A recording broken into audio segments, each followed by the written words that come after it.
Stel jou 'n werkplek voor waar toetsing ongereguleer is, wat tot potensiële diskriminasie lei.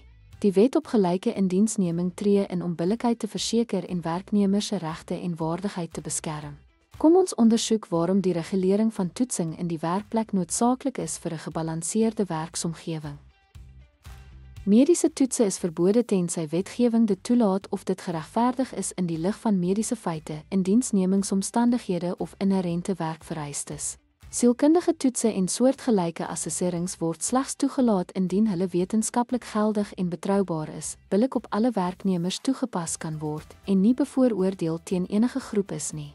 MIF-toetsing is verbode tensy dit deur die arbeidshof gemagtig word. Magtiging word gewoonlik verleen om die impak van MIF op die werkplek te bepaal en toepaslike beleide te implementeer.